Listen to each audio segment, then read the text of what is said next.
I'm Joe Rose, and today we're going to be talking about could AI make us more human? How artificial intelligence might not replace but refine us. And this was written after the parallax conversation Michelle and I had with Mr. Sweeney. Madalena was also there, which was lovely, on AI Kids in the Hour of Nineveh.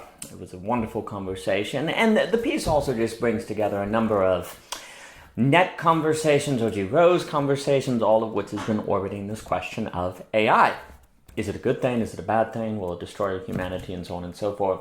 This is an extensive topic, and it really should be noted that if AI, this paper is not going to say that AI does not pose a massive national security or even existential risk. Those are very possible. Those would come down to, say, Forrest Landry, who's been talking about how AI could literally lead to human extinction. And that may be the case. The paper opens up discussing Bostrom's famous book and the problem of how, for humans, though we would naturally realize that counting all of the grains of sand in the world is a waste of time, and AI may not so readily make the same conclusion. And it may destroy the world in the name of counting grains of sand. So we have this ability as humans to just realize what's worth doing and what's not worth doing, whereas AI may not, and who knows what the consequences of that might be. And the beginning will also talk about Mr. Paul Virilio, who I think is useful with his work, The Information Bomb, The Motor, The Art of the Motor, and how everything is speeding up today. And so we are disorganized, we're disoriented, we don't know what to think. And as such, we are easily captured. We can get into Deleuze, how AI algorithms lead in the direction of human capture, and so on and so forth. And yeah, all that is definitely at play. And if there is an argument that certainly makes it extremely clear that the risks of AI are clearly existential and destructive, then there's a good argument to shut it down. And at the end of the day, there's kind of a problem because, as Forrest Landry talks about with the Rice theorem, which basically, just to sum it up, that just means it's impossible to know what developing AI will do. There's no way to know that AI will be safe. The thought experiment that Mr. Landry makes with his conversation with Jim Rutt is the idea that how do you know that an email doesn't contain a virus in it, or a malicious virus, especially if it's a message potentially from an alien civilization. And there's basically no way to do it.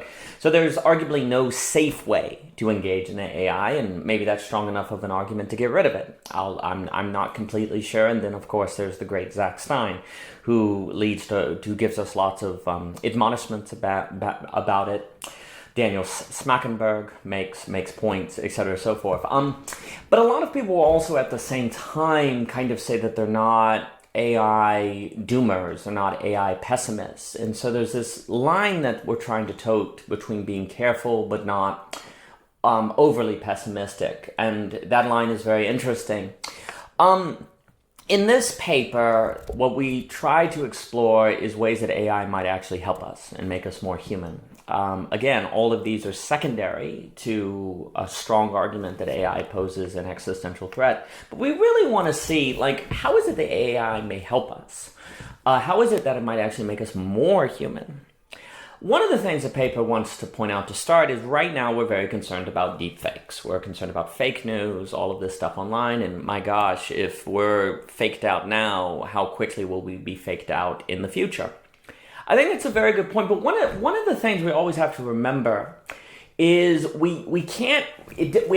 not going to prove very useful to think of the future as an extension of today via a multiplication.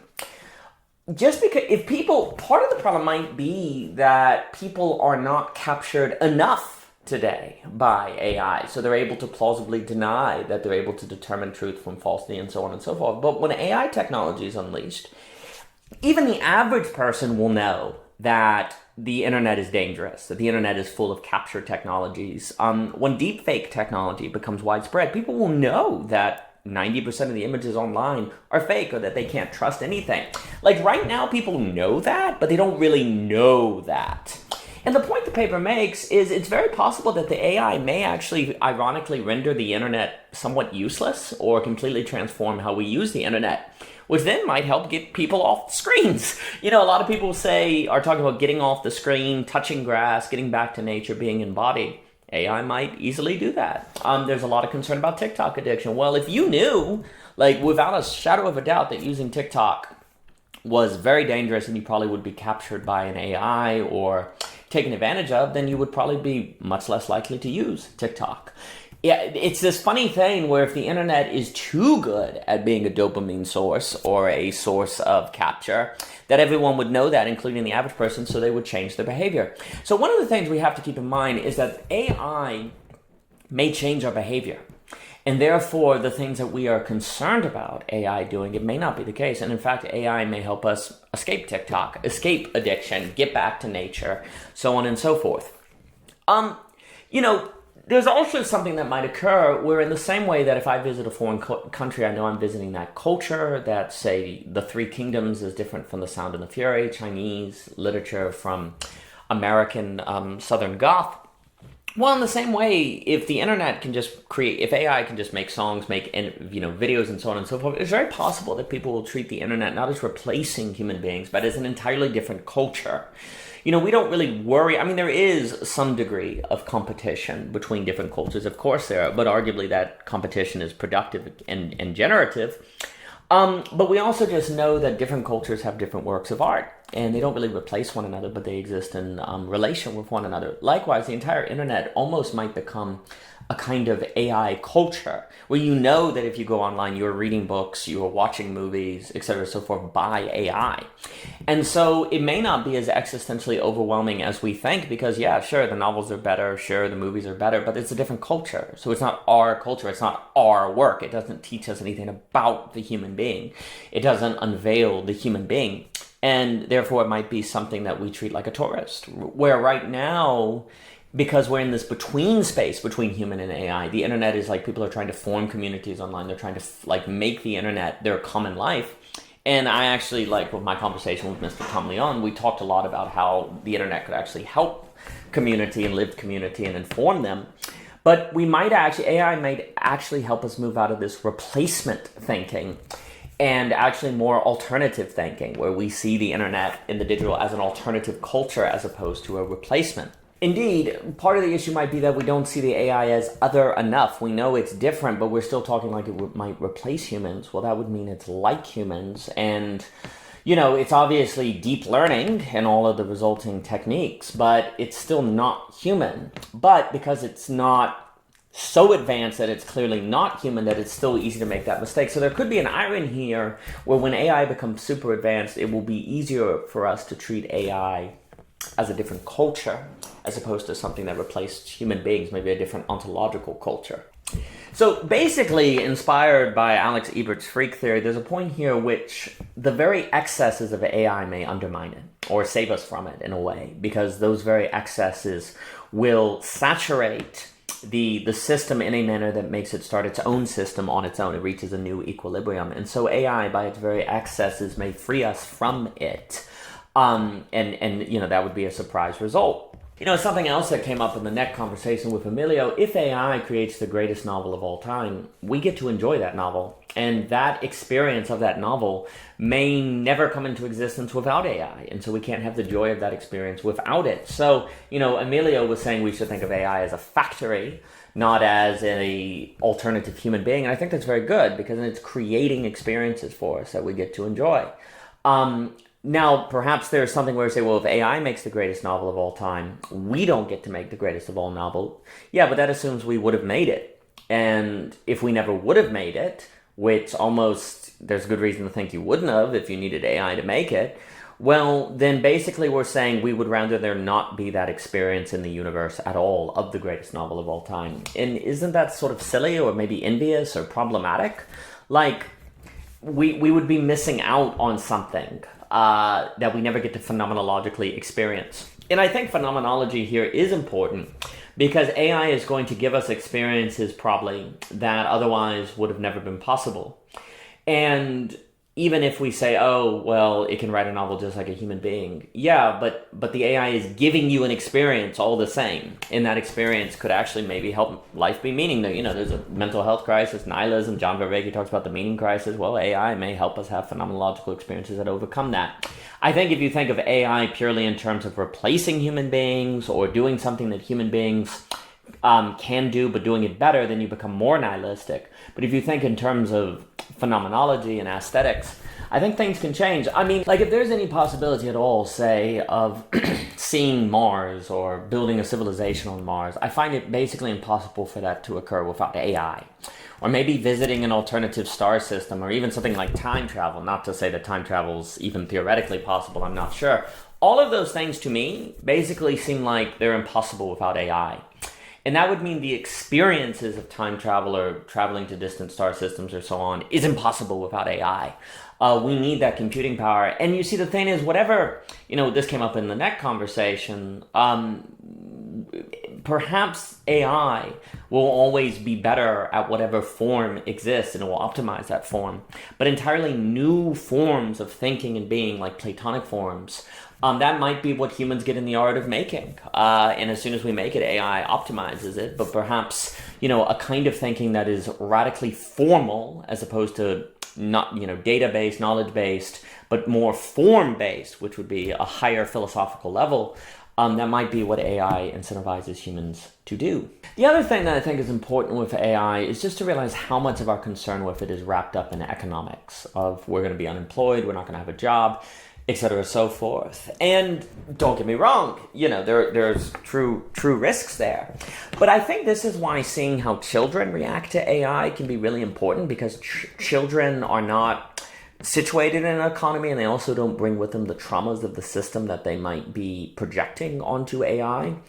Adults also feel like I spent all these years, learning math and whatever, and AI is going to render all that time useless. So there's a kind of bitterness about that. But children don't have that same feeling.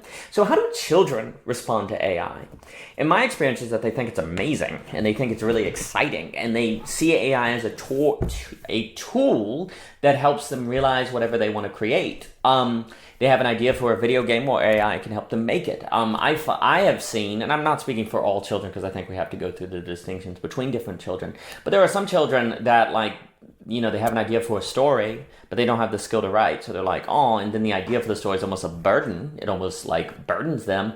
Now, because AI can provide the skill of writing, the idea is the premium. The idea is what's central. And so there's an incentive to be creative. There's an incentive to come up with new ideas as opposed to just be entertained. Like now we're like, I can't create a movie, so I'll just go watch someone else's movie. Well, if you could create a movie because AI could do it for you, then you might have incentive to be more creative.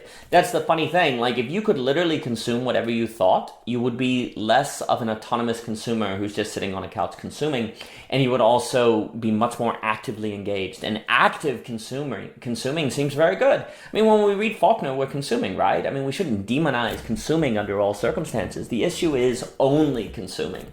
And you could see where AI actually provides you the opportunity to consume what you think.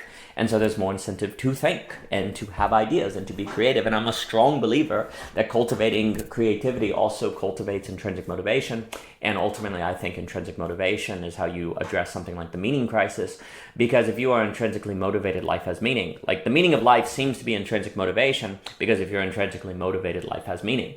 And so if you can cultivate intrinsic motivation by cultivating creativity and how people consume, which AI could help with, that could go a long way to fighting the meaning crisis. Now, what's also interesting, though, is that if you're able to directly experience what you want, then that gets us into Lacan psychoanalysis, and the child is more likely to encounter the real. And, Chachan and I spoke about this at the net, and there's one way in which perhaps children will encounter lack sooner because of AI, as opposed to, now, people encounter it when they're 40. And I would actually argue it's more traumatic, because they've built up all these expectations of once I get married, once I get the CEO, I'll be happy, and then they're not.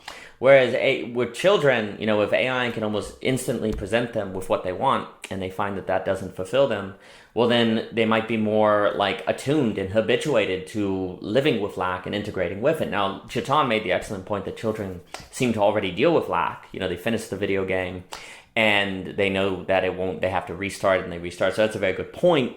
Maybe AI will help us not forget what we know as children and stay as children, as opposed to become childish as adults. That's kind of the funny thing. It's almost like adults are childish while children are childlike, and we need more of that. And all of this, I think, gets into the question of belonging. We released Belonging Again Part 1 recently, an explanation, and here we're starting to see how there might be something about belonging tied to intrinsic motivation, which is tied to meaning. Because meaning matters. The question is meaning the same as belonging? And is there something, for me, motivation might be deeper than meaning, because you can believe the universe is meaningful and not be motivated.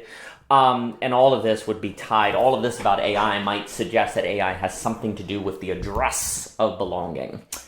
I think also this is all suggesting the difference between standing reserve and wine in Heidegger. I'll talk about Lubber and wine in Heidegger. And the question is, will AI reduce the world into standing reserve, or may it somehow help bring forth the being of the world as wine?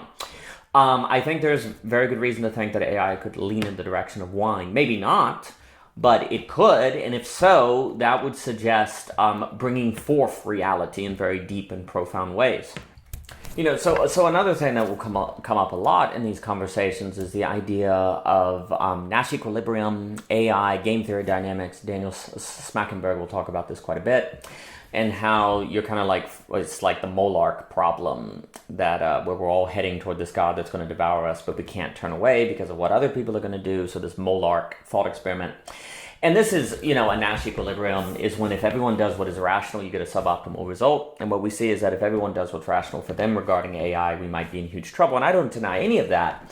But as I talk about with Lorenzo and also on Benjamin Fontaine with Davoud and John, is that the way you overcome a Nash equilibrium is with non-rational action, to do something that is not rational for you, that seems irrational, but since it avoids the suboptimal result, it proves non-rational. Non-rationality is a massive concept of the truism of the rational trilogy. And basically what we need to avoid a Nash equilibrium is non-rationality. Well, if AI is so magnificent at rationality, it may force human beings to do more non-rational activity, which would be precisely what we need to do to avoid the Nash equilibrium that AI is leading us towards. So AI may incentivize us to go in the direction of non-rationality, which would help us deal with the game theory dynamics of AI.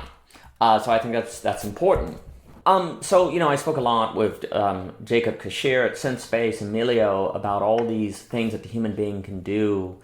Empathy, physical activities, creativity, seemingly some of the stuff where human beings are able to kind of feel fields, like I talked about with Jacob. All of this seems non-rational, and AI may make us care a whole lot about those things. A lot of the stuff like vertical causation or the practices Vervaeke talks about. If AI in its very excess masters rationality, it will in doing that show us the incompleteness and inadequacy of autonomous rationality. And rationality left to its own devices, which then may convince the average person, not just philosophers thinking about this stuff, but the average person who will experience this excess because AI will be at their fingertips, it may incentivize them to become someone invested in non-rationality and all of these different things the human consciousness seems capable of doing that is very mysterious. We talked a lot about psychotechnology, psychedelics, exploring the mind, so on and so forth. All the stuff on psychotechnologies might become insanely important or something of great interest to human beings, because if freaking AI can do rationality so well, we might be far more concerned about psychotechnologies or communities like voicecraft, the phenomenology of the voice that I spoke with Mr. Adlin in the episode 65 about all of that. All the stuff in Topics 4 with Emilio, Jacob Kashir in episode 115, all of that might become hyper important to us. Yeah, so it's very possible that AI could be a forcing function to make us care more about psychotechnologies. And there's a few things. We are very concerned today about college debt. Well, AI may drop the cost of college by a lot, because a lot that you go to college to do will be replaced by AI. So college debt could go down, healthcare costs could plummet, because AI could play a role in the healthcare field. Education gaps could shrink because average people could have high quality tutors per se. Now there's risks with that, as Zach Stein brings up, but you could close education gaps. The crisis in the humanities could be addressed because learning humanities, philosophy, creative thinking could be paramount all of a sudden. The average level of culture for the average person might increase. I mean, a lot of people who do philosophies always kind of talk about how nobody does philosophy. Well, that might change. A lot of worthless jobs might go away, and so on and so forth. So there's a lot of things here that AI might do that are quite positive, that address problems that we don't have good solutions for. Now, this could cause mass unemployment, but then perhaps if you have productivity from AI, you could have, maybe that will make Keynesianism more possible without the unintentional consequences of destroying employment. If you can decouple employment and productivity, that might radically transform the economic model in a positive way, because you could have more of a Keynesian model, and the concerns of Austrian thought may not so much be the case. Now, I'd have to think, I have to go into detail on that, but there's just a lot of things we don't know here. The essay is going to talk about a number of more things on what AI could do, but the point is that, AI, like the whole Monarch thought experiment, and this came up at Parallax, on this idea that we, could sacrifice our children to AI. Well, there's an argument to be made. We've been doing that for a long time with the system, making them, leave behind their dreams, all this other stuff. And all AI is doing is making us realize something that has always been the case. Well, that's arguably an advancement. And now we feel forced to respond to this situation that has always been the case. Well, in so doing that, a lot of good might arise. Things might change in very positive ways, but that's going to be up for us. Now, again, I want to stress, AI, there are good arguments of the national security concerns of AI, and those should be taken very seriously. But we also need to balance this with seeing ways that AI might make us more human. But again, I think one of the reasons for one of the necessities of us enjoying and exercising these potential benefits of AI is for people today located in the economy who have gone to traditional school, who feel like AI is going to render a lot of their time meaningless, are willing to sacrifice themselves in a way and accept what AI is bringing. And arguably it's kind of Christ-like, like laying down your life. And if we can do that, if we can be willing to be negated as the adults per se, as old, someone in their 30s or 40s who feels like AI is rendering a lot of their work meaningless. Well, if we can accept that negation, maybe there's a lot of courage there. Maybe there's a willingness to die that we need, as Mr. Ebert will say, to avoid becoming cancerous. Maybe this is our opportunity to prove that we are fearless. Maybe this is an opportunity to achieve a kind of glory, to do something glorious by which history might remember us well. Looking to conclude and to review some things said earlier, when Mr. Forrest Landry describes the Rice theorem and the idea we can't predict what AI is going to do, therefore a safe AI deployment is impossible, we should note that Mr. Landry does, though, based on how evolution works, intelligence works, evolutionarily and so on, does think that AI would develop in a manner where it would follow its own interest, its own concerns, and as a result would probably crowd out humanity and therefore is an existential risk. It's not that AI necessarily needs to desire to destroy humanity, but if AI just does what AI does for itself, then this could crowd humans out in the same way, basically, that humans have crowded out the animal kingdom just by being humans. It's not that we always necessarily want to destroy the biosphere. We just end up destroying the biosphere in doing what it is that maximizes human interests. So what Mr. Landry is getting at there for me is that though we cannot particularly predict what AI is going to do, there is reason to think, just based on how natural selection, evolution, and the like unfold generally, that AI is an existential risk. And again, I want to stress that the existential risk of AI trumps all potential human benefits of AI. And I think one of the reasons the AI conversation is so difficult, as mentioned earlier, is it seems like there's an existential or global dimension to the question, an economic dimension to the question, and then a human dimension to the question, and those don't all seem to be exactly the same. And I think discussing AI requires us to kind of separate those dimensions, talk relative to each layer of the stack, and then put them back together. But that's difficult to do because, if you're talking about how AI could benefit human beings and, say, creating intrinsic motivation, well, maybe it's dangerous to talk about that because then you could rationalize something that's an existential threat, right? But then at the same time, if you don't talk about those potential human benefits, then you may use a lot of energy trying to protect humans from AI when that energy might be better directed toward addressing the existential concerns or the economic concerns, right? And also, if AI ends up developing just because of how things unfold, then if we don't discuss the potential human benefits to AI, then we may not use AI in a beneficial way. So it's a very tricky topic, precisely because you have all those layers in operation at the same time. But, arguably, the more and more human civilization advances, the more and more it does seem like the things we have to concern ourselves with are these complicated trade-offs. Environmentalism and global warming, right? The way to solve global warming is to cause mass poverty by shutting down economics, unless you can change the economic system. But how in the world do you do that? And, it's described elsewhere in O.G. Rose, but I do think economics and a new pricing mechanism are really central to all of this. Generally, I do think, if I were to just say myself, I do think the existential risks of AI are very real. I think Forrest Landry is correct. The economic benefits of AI strike me as a toss-up. I'm not sure. I go back and forth on that. And yet, on the human dimensions, I kind of feel increasingly optimistic about AI. And maybe I'm naive, but I feel like there's a lot of things that AI can do to help us with our humanity. But again, all of my views on this can shift. But I do think at the very least, separating that stack, the dimensions of that stack is very important. And this came up a lot. We recently had a wonderful Voicecraft freeform event that orbited the question, is AI useful? And the conversation, we tried in the conversation to steer away from existential and economic matters, though of course they came up because it seems, it's very difficult for them not to come up. But it was interesting to think that there almost is something about AI. The problem is when the useful replace the user. And what's hard with AI is it's really difficult to tell if it's so useful that it will replace the user. I mean, it's hard to imagine a hammer.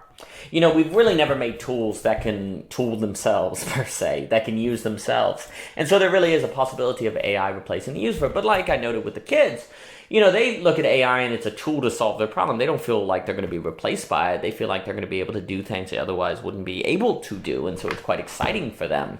Whereas for adults, they're thinking about their economic well-being and it's much more uncertain.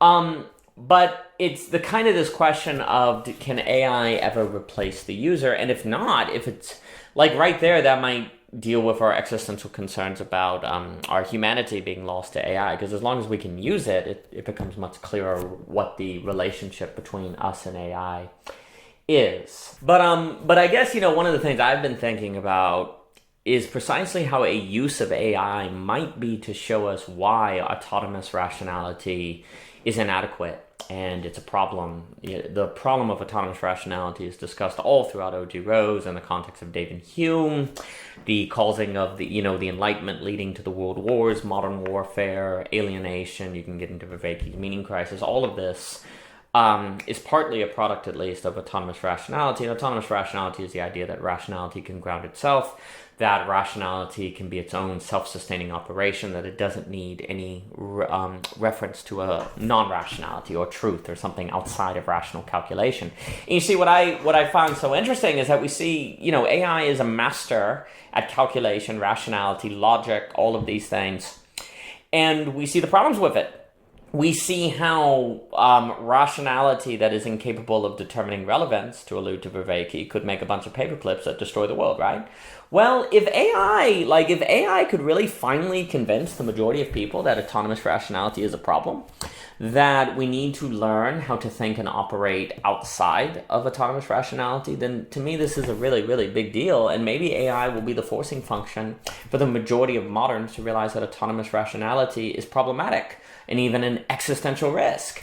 This is talked about all the time in the absolute choice, but if we can't move beyond autonomous rationality, then we're just going to suffer auto-cannibalism. We're going to eat ourselves. Well, AI is basically showing us that. And in that way, I think AI is very useful. And even if, like at the end of the day we decide AI is an existential risk and shut it down, I think these conversations about AI could still be useful precisely because they help us understand why autonomous rationality is a problem.